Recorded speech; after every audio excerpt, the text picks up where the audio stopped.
Bismillah. Assalamualaikum warahmatullahi wabarakatuh. Innal hamdalillah nahmaduhu wa nasta'inuhu wa nastaghfiruh wa natubu ilayh wa na'udzu billahi min shururi anfusina wa min sayyiati a'malina. Man yahdihillahu fala mudilla lahu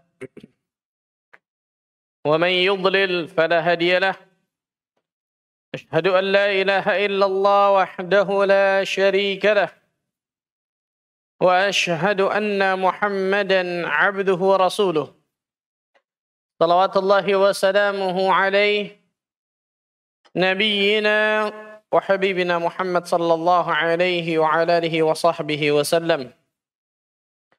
قال الله تعالى في كتابه الكريم يا أيها الذين آمنوا اتقوا الله حق تقاته ولا تموتن إلا وأنتم مسلمون أما بعد. Ikhwani wa akhwati fiddin, rahimani wa rahimakumullah. Saudara-saudariku sekalian, yang mudah-mudahan Allah tabaraka wa taala selalu berikan keberkahan di dalam kehidupannya. Alhamdulillah, kita bersyukur kepada Allah Rabbul Izzati wal Jalal Rabbul Alamin yang telah memberikan berbagai macam nikmat dan karunia-Nya kepada diri kita semua, sehingga pada kesempatan maghrib yang berbahagia ini Allah Subhanahu wa taala masih terus melimpahkan berbagai macam nikmat dan karunia-Nya kepada kita, yang nikmat dan karunia tersebut tidak akan pernah kita bisa balas dengan amal sehebat apapun, ikhwan. Tidak akan pernah sama kenikmatan yang Allah Azza wa Jalla turunkan kepada kita dengan amal ibadah yang kita persembahkan kepada Allah Tabaraka wa Ta'ala.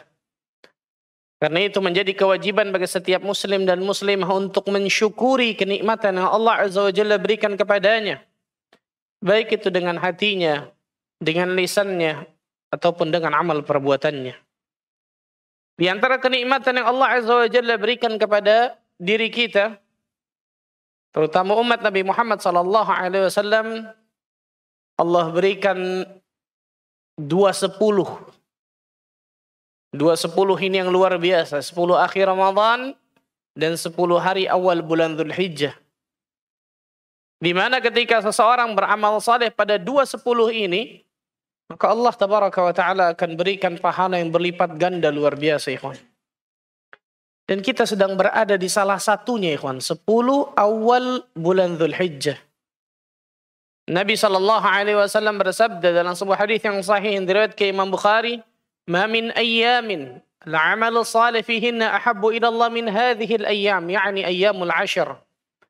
Tidak ada hari-hari di mana amal saleh yang dilakukan pada hari ini lebih Allah cintai daripada seluruh hari. Bayangkan, subhanallah, tidak ada hari-hari di mana amal saleh yang dilakukan pada hari ini, itu 10 hari awal bulan Dzulhijjah, lebih Allah cintai daripada seluruh hari. Karena itu sebagian ulama sampai mengatakan 10 hari awal bulan Dzulhijjah ini lebih afdal daripada 10 akhir Ramadan. Ulama lain mengatakan 10 akhir Ramadan masih lebih afdal. Ulama lain mengambil jalan tengah. Siang harinya lebih afdal 10 awal bulan Dzulhijjah dan malam harinya lebih afdal 10 akhir Ramadan. Ala kulli hal. Bukan itu yang paling terpenting, ikhwan. Bukan mana dari 2/10 ini yang paling afdal. Tapi yang paling terpenting kita isi dengan apa 2/10 itu, ikhwan. Apakah kita isi dengan iman dan amal saleh, atau kita isi dengan amal kedurhakaan kepada Allah dan kesia-siaan? 10 hari awal bulan Dzulhijjah ini luar biasa. Keutamaan yang sangat luar biasa banyaknya. Sebaik-baik hari di atas muka bumi ini. Khairu hadhil ayyam fid dunya. Sebaik-baik hari di atas muka bumi ini. Itu 10 hari awal bulan Dzulhijjah. Karena itu tingkatkan iman dan takwa kita kepada Allah Azza wa Jalla pada 10 hari awal ini, ikhwan. Pada 10 hari awal ini. Dengan berharap mudah-mudahan Allah tabaraka wa ta'ala bisa memberikan berbagai macam pahala dan bisa mengampuni dosa-dosa kita. Allahumma amin. Salat dan salam semoga tercurah kepada Rasulina al-Karim, Nabi Muhammad sallallahu alaihi wasallam, Seorang nabi yang sangat bersemangat untuk memberikan hidayatul bayan wal irsyad kepada manusia. Agar manusia mendapatkan hidayah taufik dari Allah tabaraka wa ta'ala. Seorang nabi yang sangat rahmah kepada umatnya. Bil mu'minina raufur rahim. Kepada kaum mukminin, maka nabi ini sangat santun dan juga sangat penyayang.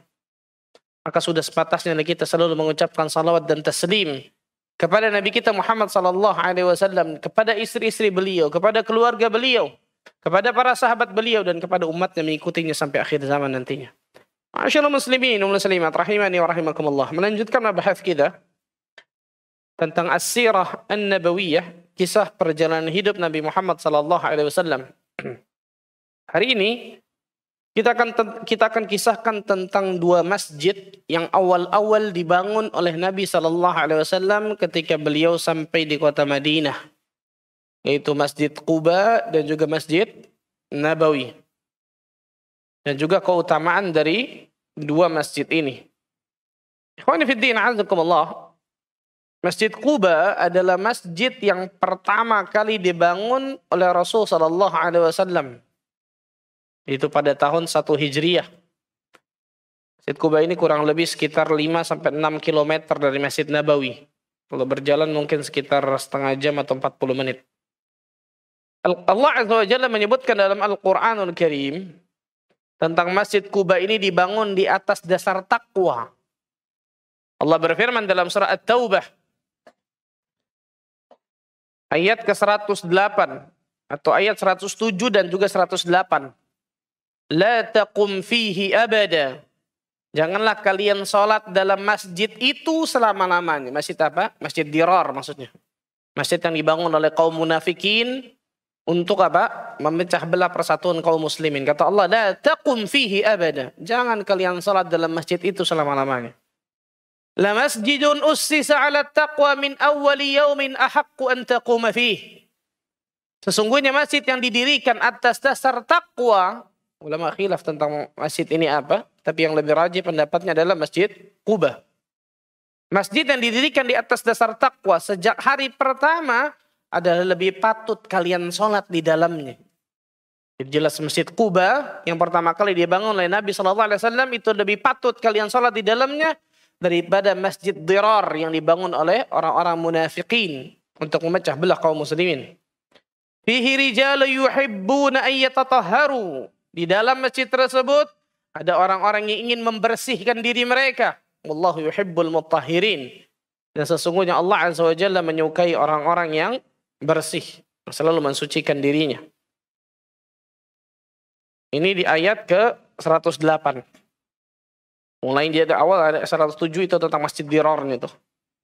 Al-Imam Ibnu Katsir rahimahullahu taala mengatakan ayat ini menunjukkan larangan bagi Nabi SAW dan umat Islam agar tidak sholat di Masjid Dirar selamanya. Karena dalam ayat ini diperintahkan untuk sholat di Masjid Quba yang dibangun di atas dasar takwa. Subhanallah.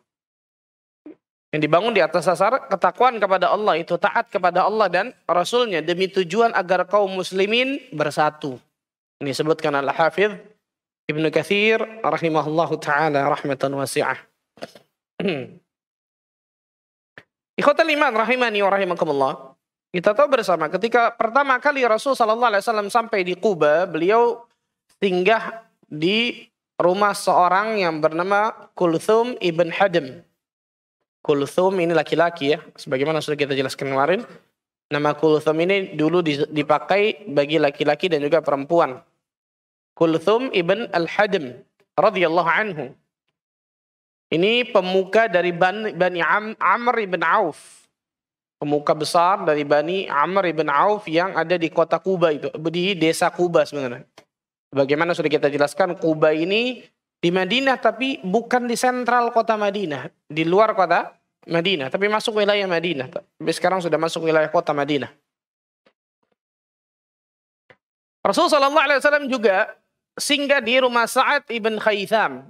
Sa'ad bin Khaytham ini seorang Ansar yang belum menikah, sehingga ketika para sahabat ingin bertanya-tanya kepada Nabi SAW di rumah Sa'ad bin Khaytham nih, karena beliau belum menikah.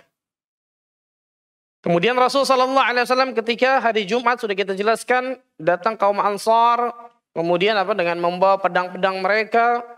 Kemudian pada saat itu kemudian Rasul sallallahu alaihi wasallam bersama kaum Ansar tersebut masuk ke sentral kota Nabawi. Ala kulli hal itu sudah kita jelaskan tentang masalah tersebut. Sekarang kita jelaskan tentang Masjid Quba nih, kawan. Masjid Quba terletak di kampung yang namanya tadi Quba. Disitulah tinggal Bani Amr ibn Auf. Quba itu Bani Amr ibn Auf. Nah, saya katakan tadi kurang lebih jaraknya 5 km atau 6 km dari Masjid Nabawi. Dan asal Quba ini itu dari sebuah sumur di sana.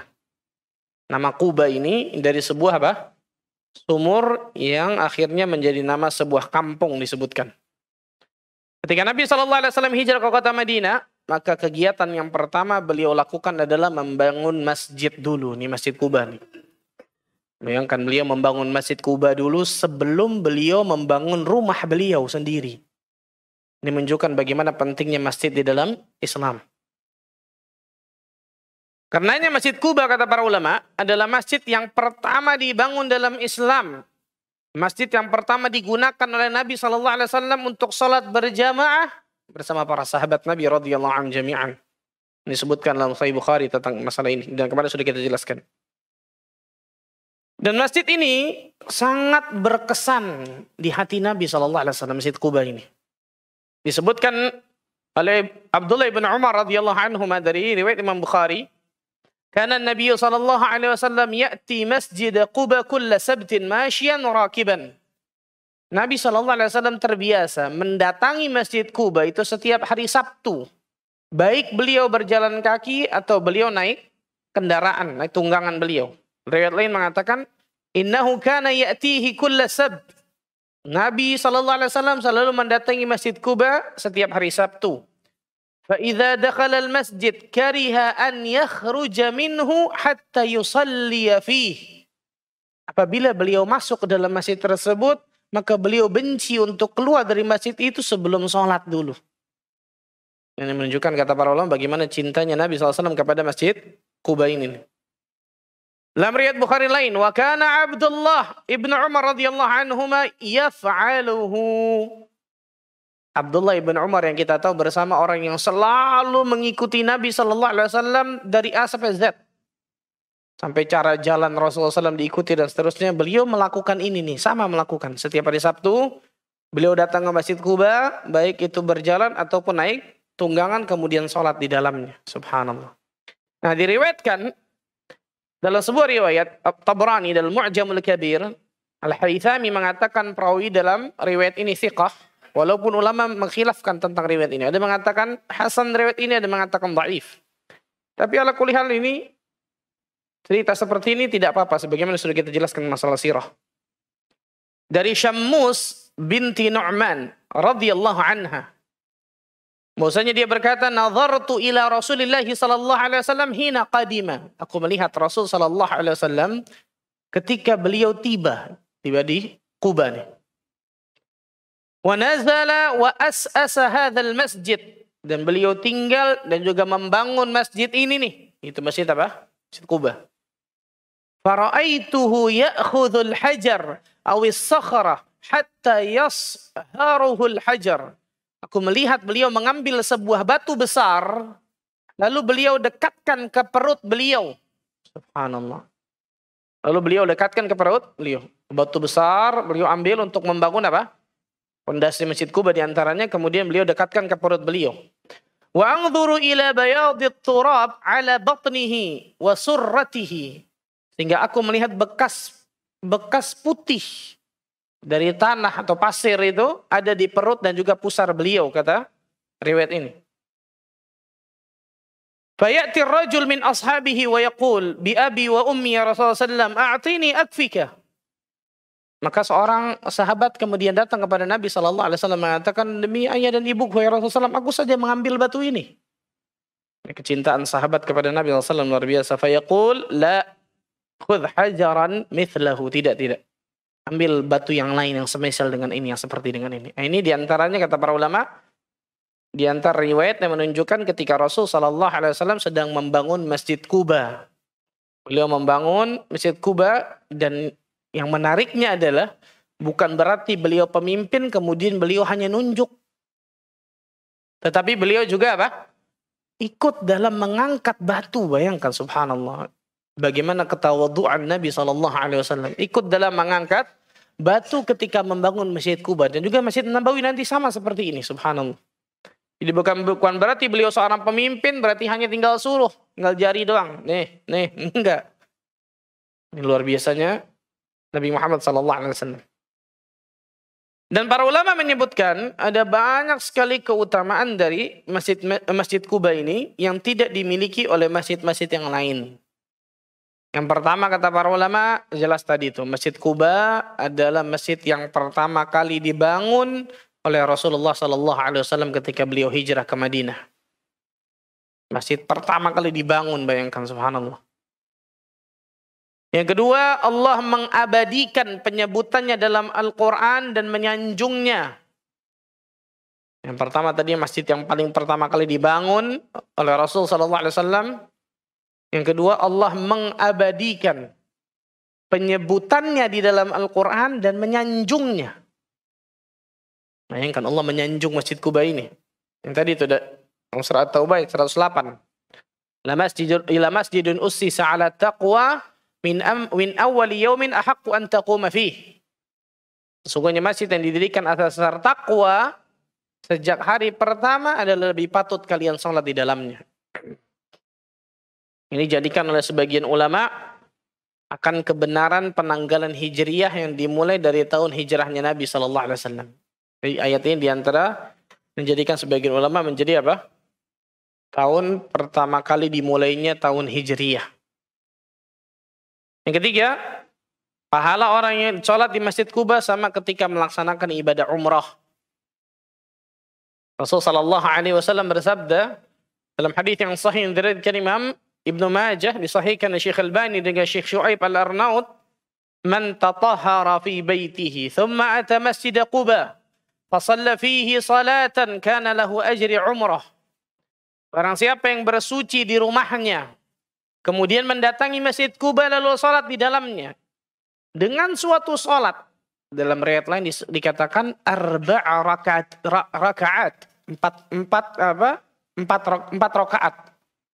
Jadi boleh 2 rakaat, boleh 4 rakaat, boleh salat wajib, boleh salat sunnah. Barang siapa bersuci di rumahnya, kemudian mendatangi Masjid Quba, lalu salat di dalamnya dengan satu salat, maka baginya seperti orang yang melaksanakan ibadah umrah. Sahabat Sa'ad ibn Abi Waqqas radhiyallahu anhu mengatakan perkataan luar biasa. Kata Syekh Ali Adam, perkataan Sa'ad ibn Abi Waqqas ini dihukumi marfu'. Dihukumi sampai kepada derajat Nabi. Ini perkataan Sa'ad ibn Abi Waqqas, tapi nggak ada ruang ijtihad di dalam ini. Beliau mengatakan, la an usalliya fi masjidi Quba ahabbu ilayya min an usalliya fi masjidi Baitul Maqdis. Subhanallah. Ini kata Sa'ad ibn Abi Waqqas, sungguh aku salat di Masjid Quba lebih aku sukai daripada aku salat di Masjidil Aqsa. Subhanallah. Ini perkataan dari apa? Sa'ad ibn Abi Waqqas diriwayatkan dari Imam Baihaqi, Imam Hakim, Ibnu Abi Syaibah, disahihkan oleh Ibnu Hajar Al-Asqalani dalam kitab Fathul Bari. Ini diantara perkataan Sa'ad ibn Abi Waqqas, pendapat beliau, walaupun tadi Syekh Ali Adam mengatakan ini bisa dihukumi apa? Marfu'. Dan hukum-hukum yang berkaitan dengan Masjid Quba ada beberapa disebutkan. Yang pertama jelas untuk bisa mendapatkan pahala umroh hendaknya berwudu di rumah, atau kalau kita jamaah umroh berarti berwudu di hotel. Baru kemudian menuju Masjid Quba. Kalau batal di tengah jalan gimana Pak Ustadz? Hilang berarti. Hah? Nggak apa-apa insya Allah. Kalau batal di tengah jalan, nanti wudhu lagi di Masjid Quba. Insya Allah tidak masalah dan tetap mendapatkan fadilah tersebut. Bahkan, sebagian ulama sampai mengatakan walaupun dia tidak wudhu di rumahnya atau di hotel, dia wudhu di Masjid Quba, insya Allah dia tetap akan dapatkan pahala umrah itu. Itu pendapat sebagian ulama. Dan salat yang dinilai sebagai pahala umrah tadi sifatnya apa? Umum. Baik itu salat fardu, salat sunnah, salat mutlak, muqayyad, dan seterusnya. Karena hadis bersifat umum, walaupun sebagian ulama atau sebagian riwayat ada yang mengatakan 2 rakaat, ada yang mengatakan 4 rakaat, ada yang tidak menyebutkan rakaat. Ada yang tidak menyebutkan rakaat. Kemudian bagi jamaah umrah kata para ulama, di antara fatwa para ulama, di antara Syekh Jibril dan sebagainya, tidak mengapa bagi jamaah umrah untuk mendatangi Masjid Kuba itu berulang-ulang agar bisa mendapatkan keutamaan dari apa? Pahala umrah ini gitu maksudnya. Ini di antara pendapat dari sebagian ulama. Boleh dengan kendaraan seperti Nabi SAW dengan tunggangan atau juga boleh dengan berjalan kaki. Berjalan kaki, dan itu semua insya Allah dihitung dengan amal saleh. Ini sebagian tentang Masjid Kuba. Bagian tentang Masjid Kuba. Nah sekarang ikhwan tentang Masjid Nabawi. Pembangunan Masjid Nabawi. Telah dikisahkan kemarin oleh diri kita semua, ketika unta Nabi SAW masuk ke kota Madinah, Rasul SAW membiarkan untanya itu kemana unta itu berhenti. Kenapa? Karena unta ini telah diperintah oleh Allah Azza wa Jalla. Jadi Rasul SAW membiarkan unta ini berjalan, karena kemanapun unta ini berhenti, berarti tempat itulah yang akan menjadi Masjid Nabawi. Tempat itulah yang akan dibangun masjid oleh Nabi SAW. Dan sudah kita jelaskan, tempat itu ternyata tempat penjemuran apa? Kurma milik 2 orang anak yatim dari suku Bani Najjar.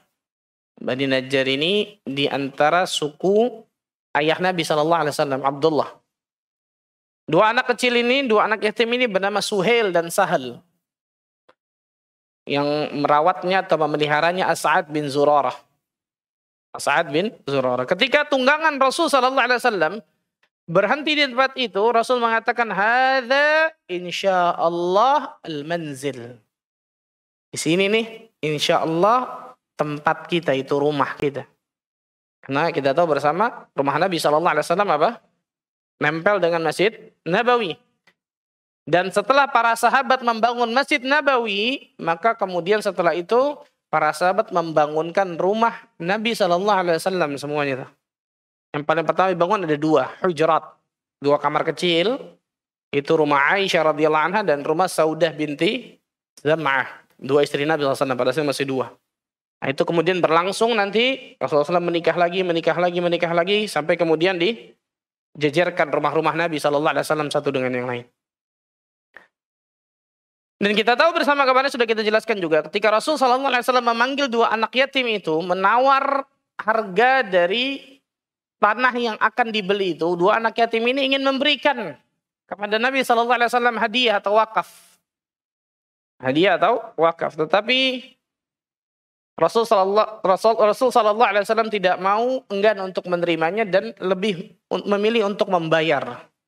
Sebutkan riwayat beliau membayar 10 dinar dengan uang Abu Bakar radhiyallahu anhu.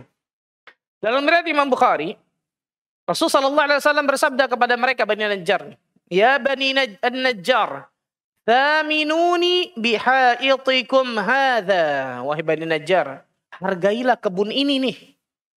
Tolong hargai kebun ini untukku. Berapa harganya? Qalu, mereka menjawab, "La wallahi ya Rasulullah." Tidak wallahi. Enggak, Rasulullah enggak mau. "La natlubu thamanahu illa ilallah." Demi Allah tidak. Kami tidak akan meminta harganya kecuali kepada Allah Azza wa Jalla. Luar biasa kaum Ansar ya. Ini baru bertemu Nabi 1 kali loh, bayangkan ikhwan. Pantaslah Rasul SAW mendoakan kaum Ansar, luar biasa. Bahkan menjadi tanda-tanda iman dan tanda-tanda kemunafikan. Ayatul iman hubbul ansar wa ayatul nifaq bughdul ansar. Tanda-tanda keimanan adalah mencintai kaum Ansar dan tanda-tanda kemunafikan adalah membenci kaum Ansar. Bagaimana pertolongan mereka kepada Rasulullah SAW dan para sahabat, luar biasa, Masya Allah. Nah, dijelaskan ketika Rasulullah SAW membeli tanah itu untuk apa? Penjemuran kurma itu, ada kuburan orang-orang musyrikin. Ada beberapa kuburan orang-orang musyrikin, dataran agak tinggi, dan ada sebagian sedikit dari pohon kurma. Nah, maka Rasul Shallallahu Alaihi Wasallam memerintahkan agar kuburan orang-orang musyrik ini digali dan dipindahkan. Digali, kemudian dipindahkan tulang-tulangnya. Datarannya agak tinggi itu diratakan. Karena masjid kan rata semua, berarti kan? Kemudian apa? Memerintahkan agar memotong dari pohon kurma tersebut dan dijadikan apa? Batang dari pohon kurma itu menjadi tiang dari masjid dan pelepah kurmanya tersebut dijadikan apa? Atap masjid. Jadi masjidnya nggak kayak gini, kalau ada AC, nikmat, betul ya? Saya antum di sini, masya Allah. Nah, zaman dulu belum tentu antum sholat di situ, jangan-jangan, subhanallah. Banyak orang mengatakan, ya Ustaz, enak ya. Coba dulu kita bersama Nabi SAW ini. Iya, kalau jadi Abu Bakar, kalau jadi Abu Jahal antum gimana, subhanallah. Belum tentu antum beriman di zaman dulu, betul ya? Subhanallah ini. Maka para sahabat melakukan hal tersebut. Dan Rasul SAW sekali lagi nih, berbaur bersama para sahabat, mengangkat batu. Allahu Akbar. Ketawaduan Rasul SAW luar biasa ya. Mengangkat batu, membawa batu untuk apa? Beliau jadikan pondasi dari Masjid Nabawi tersebut. Sambil beliau membaca syair disebutkan dalam riwayat, Hadzal himalu la himala Khaybar. Hadza abarru rabbana wa atharu. Yang dibawa ini bukanlah beban dari Khaybar. Ini lebih kekal, lebih bermanfaat dan lebih suci di sisi Rabb kami. Beliau juga berdoa kepada Allah, Allahumma innal ajra ajrul akhirah farhamil ansar wal mujahirah. Wal mujahirah. Farhamil ansar wal muhajirah. Ya Allah, sesungguhnya ganjaran itu adalah ganjaran akhirat. Balasan itu balasan apa? Akhirat. Maka berikan rahmat kepada kaum Ansar dan Muhajirin. Dalam riwayat lain Rasul mengatakan, Allahumma innahu la khaira illa khairul akhirah. Fansuril ansar wal muhajirah. Ya Allah, sesungguhnya tidak ada kebaikan kecuali kebaikan akhirat. Maka berilah pertolongan kepada kaum Ansar dan juga Muhajirin. Nah, ini disebutkan oleh para ulama tentang masalah ini. Nah, dalam pembangunan masjid ini, Rasulullah SAW mengutamakan orang-orang yang ahli. Maksudnya orang-orang yang ahli dalam apa? Membangun. Dalam sebuah riwayat disebutkan, Rasulullah SAW bersabda kepada para sahabat yang ikut bekerja, maka Rasulullah SAW mengatakan, U'tu talqal yamami al-mishah. Dekatkanlah al-yamami ke tanah ini. Kenapa? Karena sentuhan dia terbaik di antara kalian dan paling kuat apa? Adonannya paling kuat apa? Ini yamami ini maksudnya di antara mencampurkan tanah dengan campuran yang lain. Jadi zaman dulu, kalau zaman sekarang mungkin semen, betul ya? Campur kerikil dan seterusnya. Kalau zaman dulu ada campuran di antara yamami ini untuk menguatkan satu dengan yang lain gitu. Ketika satu bangunan. Nah, Ammar ibn Yasir. Siapa Ammar ibn Yasir? Siapa Ammar ibn Yasir radhiyallahu anhu? Loadingnya lama antum, Masya Allah nih. Ammar ibn Yasir, anak Yasir, masa anaknya Muhammad? Anak Yasir siapa? Keluarga Yasir yang disiksa di kota Mekah, betul ya? Yang ayah ibunya Yasir dan juga Sumayyah mati di tangan siapa?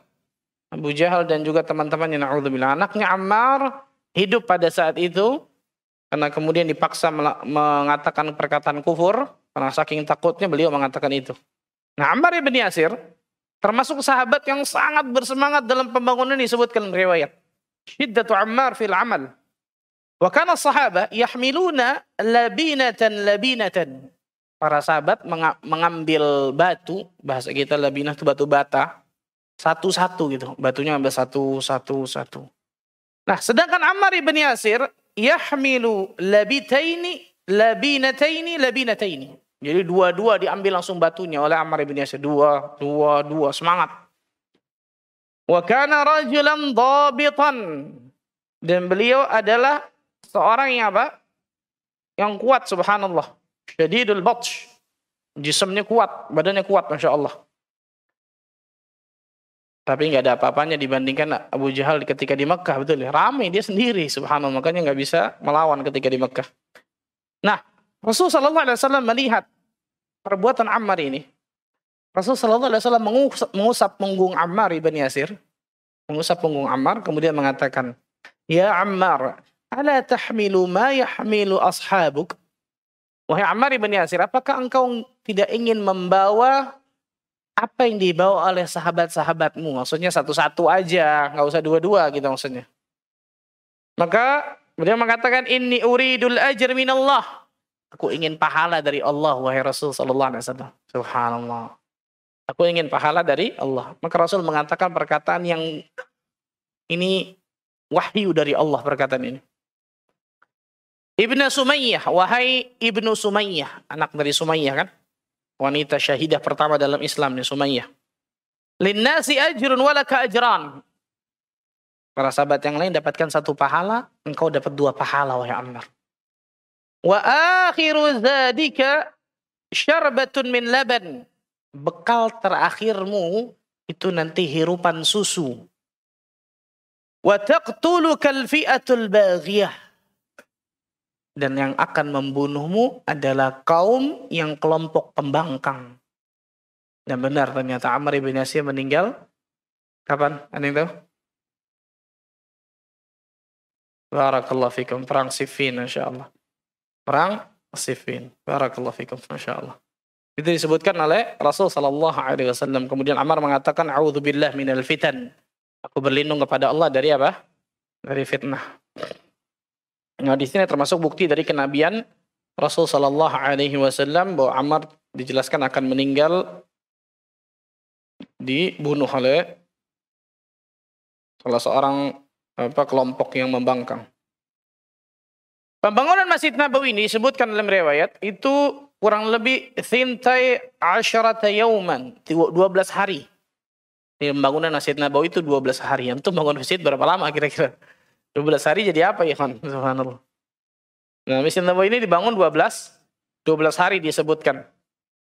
Setelah itu kemudian dilakukan apa? Setelah tadi bangun masjid, apa tadi? Nah, kamar-kamar atau rumah Rasul sallallahu alaihi wasallam, yaitu rumah Aisyah radhiyallahu anha dan juga rumah Saudah binti Zam'ah. Di tanah itu pula.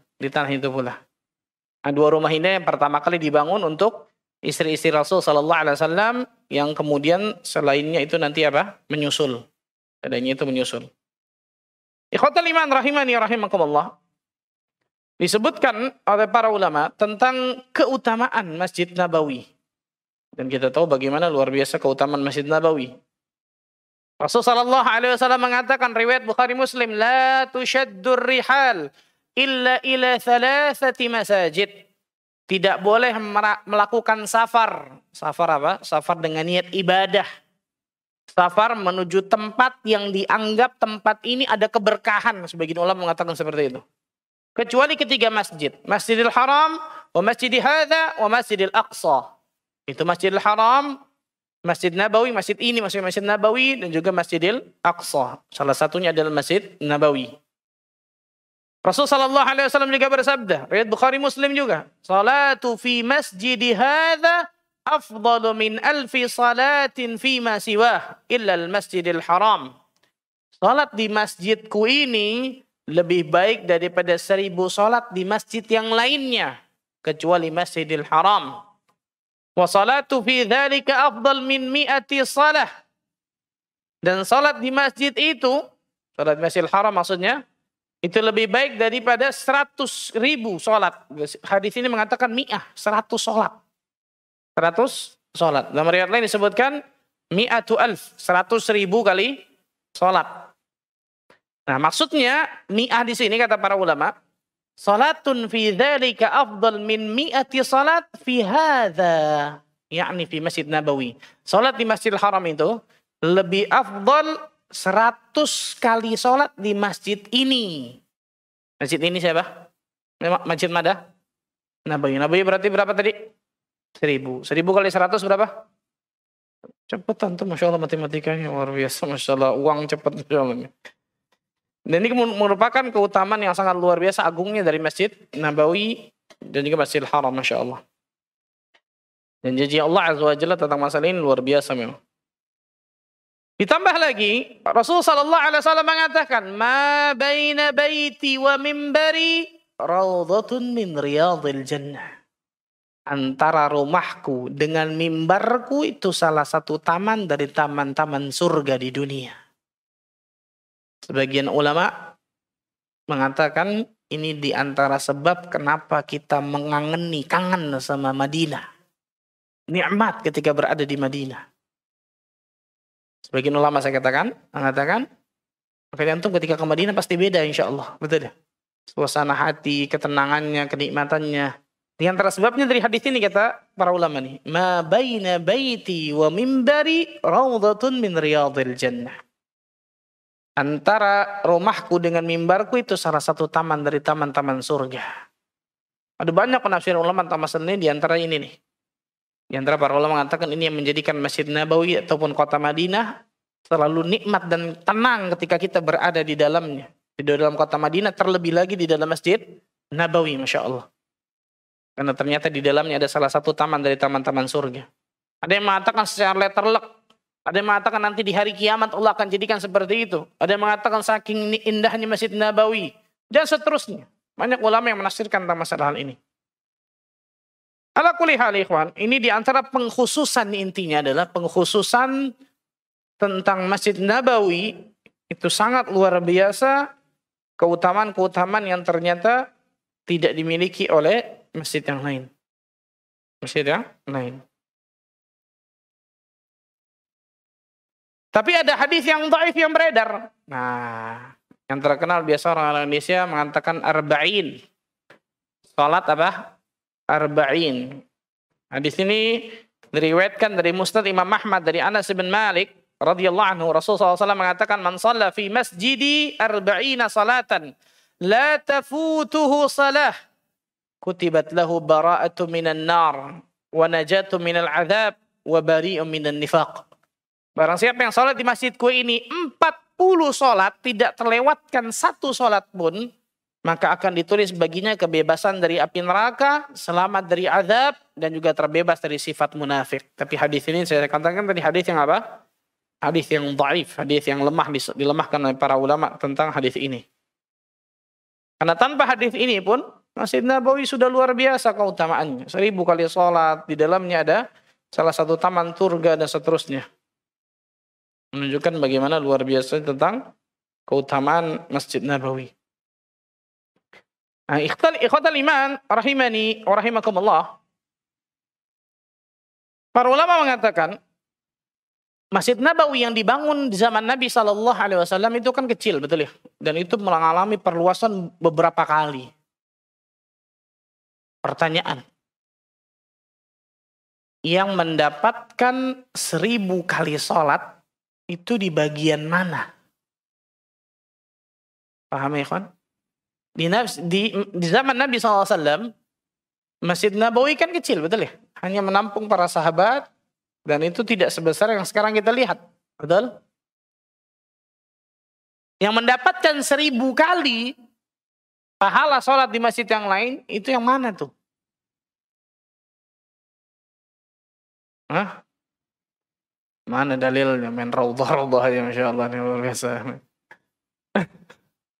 Para ulama kontemporer mengatakan, karena ternyata di zaman dahulu pula sudah terjadi tentang perluasan Masjid Nabawi.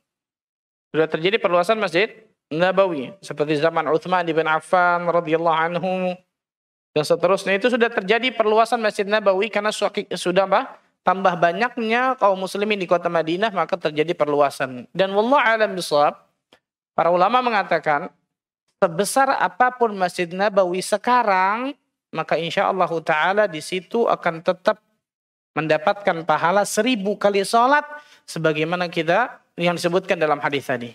Di manapun antum sholat, bukan hanya di raudhah, bukan hanya di depan dan seterusnya, tapi shaf awal jelas lebih afdal daripada shaf yang belakang, kan gitu. Itu hadisnya beda, riwayatnya beda, atau dalilnya itu beda tentang masalah itu.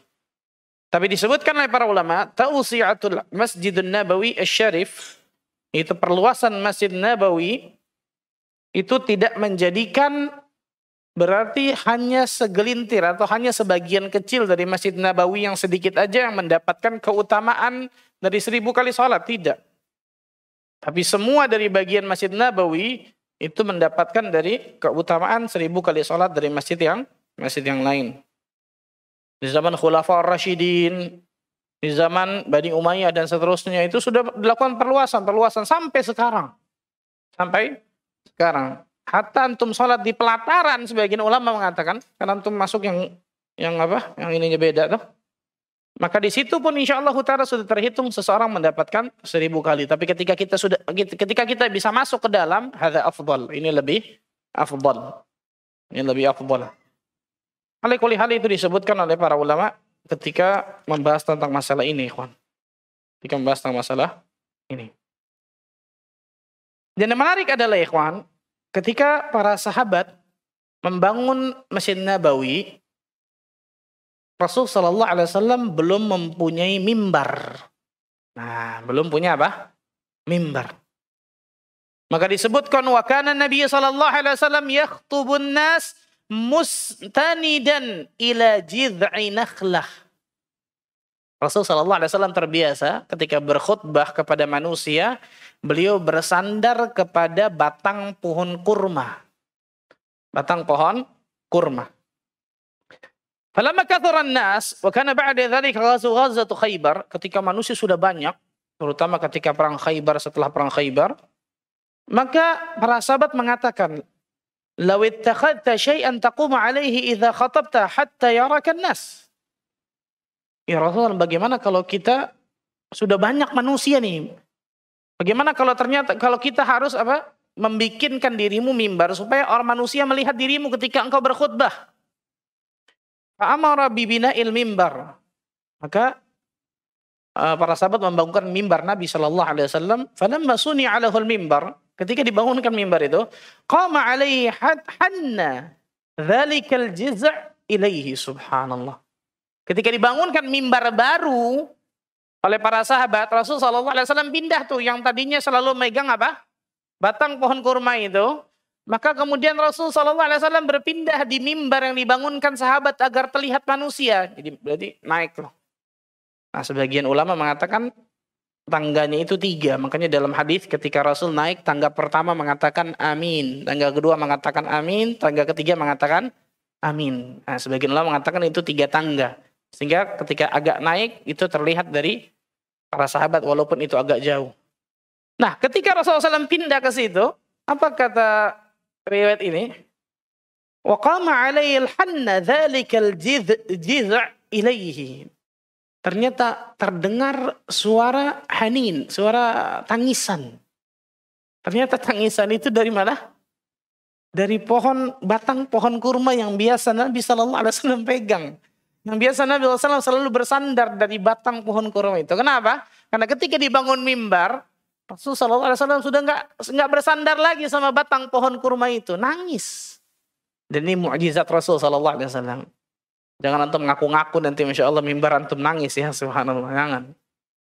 Ini mukjizat Rasul sallallahu alaihi wasallam dan ini terdengar oleh para sahabat, subhanallah. Ada tangisan seperti apa? Kasiyahis sabi. Seperti tangisan bayi. Subhanallahirrahmanirrahim. Aw sautun kasautil isyar. Atau seperti apa? Seperti tangisan seseorang yang merengek luar biasa. Hatta atahu Rasulullah SAW famasaha alaihi fasakana. Maka kemudian Rasulullah SAW datang turun dari mimbar yang baru tadi, kemudian seperti menenangkan apa? Anak kecil sampai diam batang pohon kurma itu. Allahu Akbar. Ini diantara mukjizat yang Allah Azza wa Jalla berikan kepada Nabi kita Muhammad sallallahu alaihi wasallam. Sampai sini ikhwan. Pembahasan tentang masalah ini silakan mungkin azan dulu. Kita bukan saya jawab mungkin. Ya tayyib mubarakan fi kama yuhibbu rabbuna wa yarda. Wassalatu wassalamu ala Rasulillah wa ala alihi wa sahbihi wasallam. Itu sebagian cara ringkas jelas ya tentang masalah Masjid Quba dan juga Masjid Nabawi. Insyaallah taala setelah ini nanti kita akan bahas tentang keutamaan Kota Madinah. Keutamaan Kota Madinah setelah ini yang sangat luar biasa banyaknya. Dan itu menjadi Madinatul Rasul sallallahu alaihi wasallam, kota Nabi sallallahu alaihi wasallam.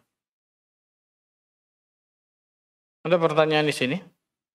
Assalamualaikum warahmatullahi wabarakatuh. Waalaikumsalam warahmatullahi wabarakatuh.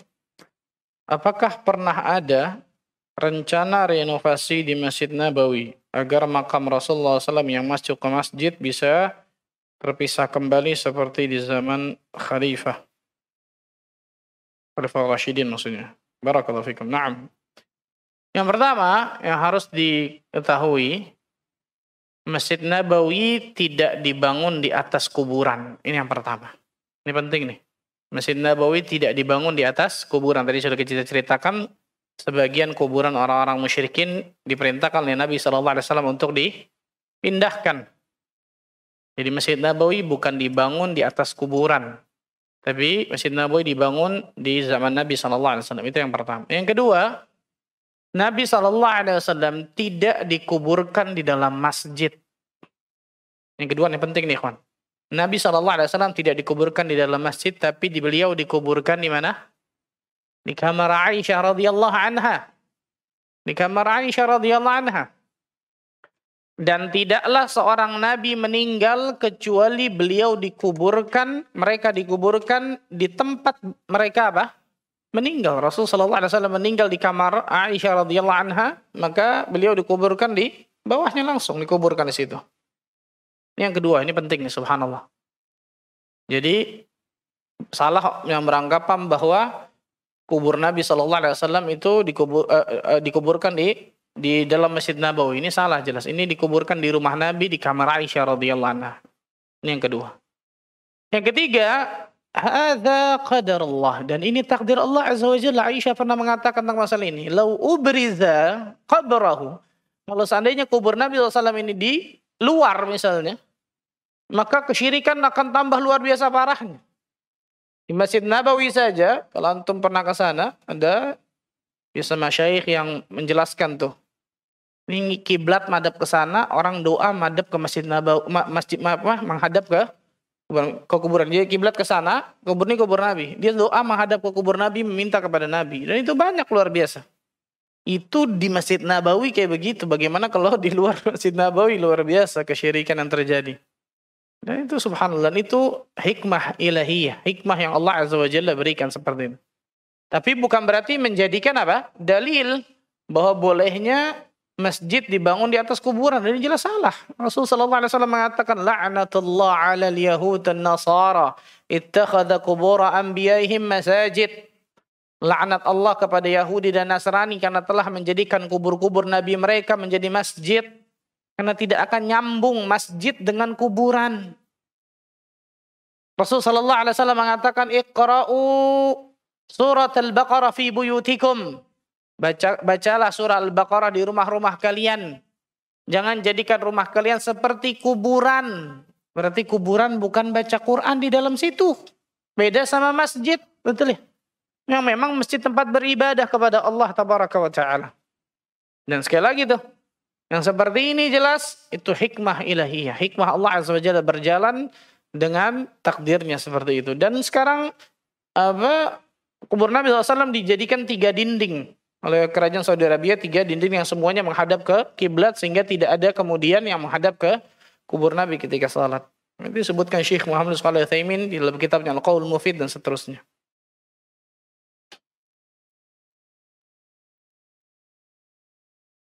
Waduh, ini luar tema, Masya Allah. Assalamualaikum warahmatullahi wabarakatuh. Saya ingin bertanya, apakah boleh kita mengambil pinjaman dengan riba? Dikarenakan saya tidak dapat pinjaman yang baik dalam syariat. Tapi bulan depan langsung dibayar. Jangankan bulan depan, 1 hari dibayar pun nggak boleh, subhanallah.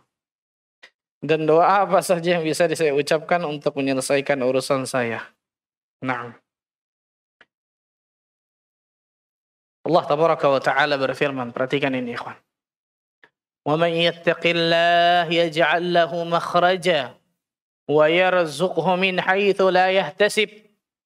Barang siapa yang bertakwa kepada Allah tabaraka wa ta'ala, Allah akan berikan jalan keluar dari segala permasalahan hidupnya.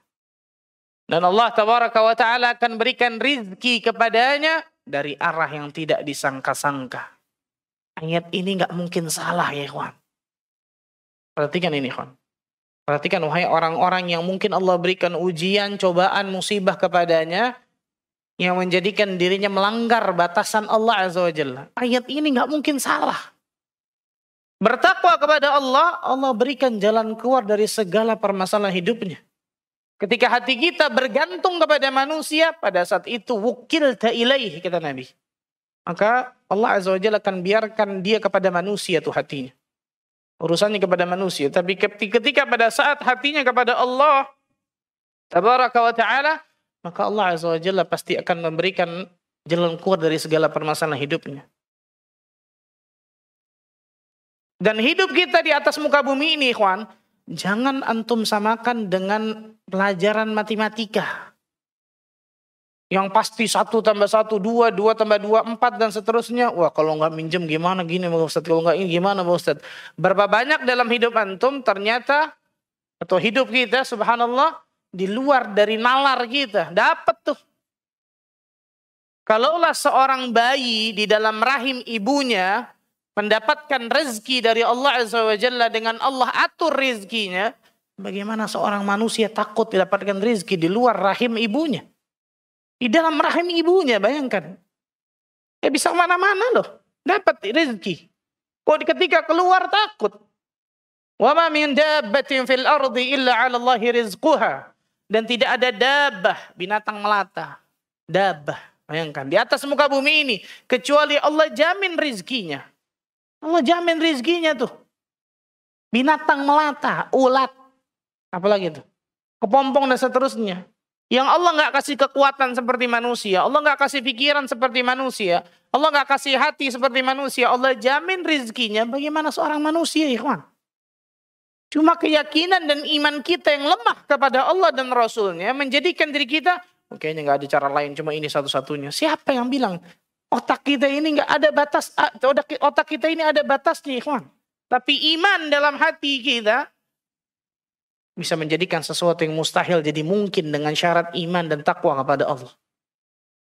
Perhatikan baik-baik. Kenapa saya jawab seperti ini? Karena banyak dari kita yang mengandalkan logika kita dan seterusnya, tapi ternyata lupa kepada Allah Azza wa Jalla, lupa bertakwa kepada Rabbul Alamin. Ayatnya nggak mungkin salah, subhanallah. Bahkan Nabi SAW mengatakan, innaka lan tada'a syai'an lillahi azza wa jal illa baddalakallahu ma huwa khairul laka min.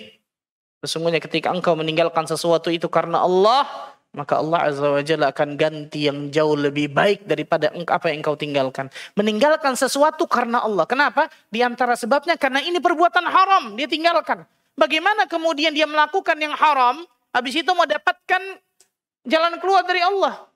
Nyambung, ikhwan. Nyambung jelas, subhanallah. Harusnya meninggalkan sesuatu yang haram, dapatkan jalan keluar dari Allah. Allah akan ganti yang jauh lebih baik, betul ya? Bukan melakukan sesuatu yang haram, habis itu berharap Allah berikan jalan keluar. Ini yang jadi masalah nih, hati, keyakinan, iman.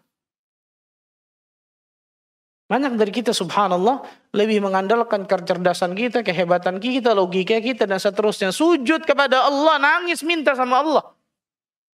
Allah SWT pasti akan berikan dari apa yang kita diberi ujian oleh Allah Azza wa Jalla. Fa inna ma'al usri yusra. Inna ma'al usri yusra. Lihat, Allah menyebutkan kata-kata al-usr, kesulitan dengan alif lam, ma'rifah. Jelas kesulitannya berarti satu. Yusran nakirah. Maksudnya apa? Ketika ada satu kesulitan yang sudah jelas, Allah sediakan minimal 2 jalan kemudahan. Minimal, bayangkan. Sekali lagi, kita yakin atau tidak dalam hati kita? Yakin atau tidak? Bilal bin Sa'ad rahimahullah ta'ala berkata apa? Man aslaha ma bainahu wa bainallah, aslahallahu ma bainahu wa bainal ibad. Barang siapa yang memperbaiki hubungannya dengan Allah, maka Allah Azza wa Jalla akan memperbaiki hubungannya dengan seluruh makhluk. Kita ada masalah sama makhluk, punya hutang, apapun itu dan lain sebagainya. Berantem sama ini, apapun itu subhanallah. Bisa jadi penyebab utamanya karena masalah kita, hubungan kita dengan Allahnya rusak di situ ya kawan. Perbaiki itunya dulu tuh sumber masalahnya subhanallah. Dengan apa? Takwa kepada Allah tabaraka wa ta'ala. Doa kepada Allah. At-ta'alluqul qalbi billah. Gantungkan hati kita kepada Allah Azza wa Jalla, nggak akan pernah kecewa kita. Ketika ada sedikit saja keraguan dalam hati kita, Allah nggak akan tolong kita. Jangan melakukan sesuatu yang haram hanya untuk mendapatkan jalan keluar yang hanya pikiran kita, persepsi kita doang yang akan mengatakan hanya ini jalan yang lain nggak ada. Subhanallah, subhanallah. Salah besar yang seperti ini, kawan. Dan di antara doa agar seseorang lepas dari hutang, walaupun itu hutang sebesar apapun, Allahumma kfini bihalalika an haramik wa aghnini bifadlika amman siwak. Di antara doa yang diajarkan Nabi SAW, Allahumma kfini bihalalika an haramik wa aghnini bifadlika amman siwak. Jadi banyak ini pertanyaan, subhanallah.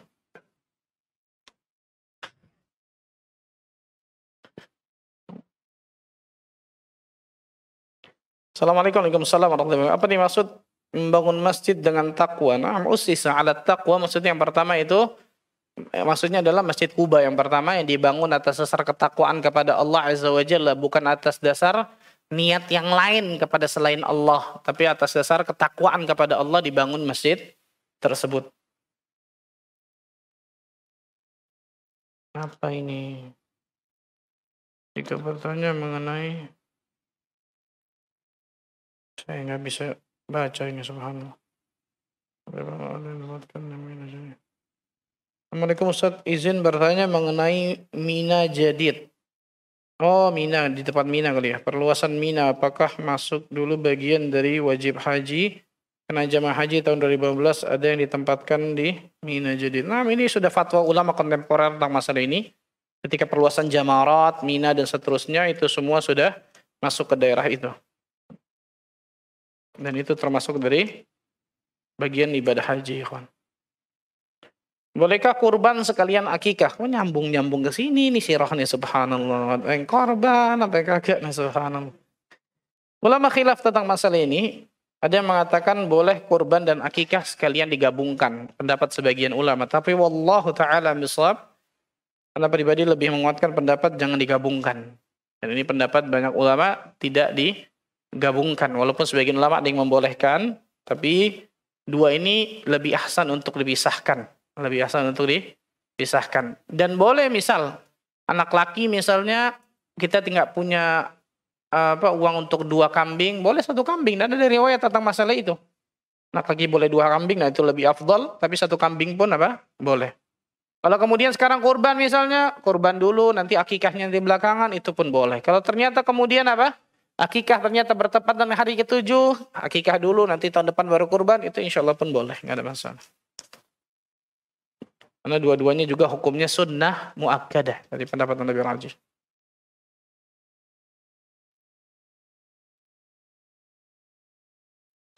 Apa hukum ikut BPJS? Tanya sama Ustaz Erwandi, Masya Allah. Saya, Masya Allah. Itu mungkin yang saya bisa sampaikan ya. Wallahu a'lam bishawab. Barakallahu fikum. Mudah-mudahan Allah Azza wa Jalla berkahi pertemuan kita. Mudah-mudahan Allah Tabaraka wa Ta'ala jadikan dari kita termasuk golongan hamba-hamba Allah yang selalu Allah berikan hidayah taufik untuk meniti siratal mustaqim. Sampai nantinya Allah wafatkan kita dalam keadaan husnul khatimah. Subhanakallah bihamdika. Asyhadu an la ilaha illa anta astaghfiruka wa atubu ilaik. Wassalamualaikum warahmatullahi wabarakatuh.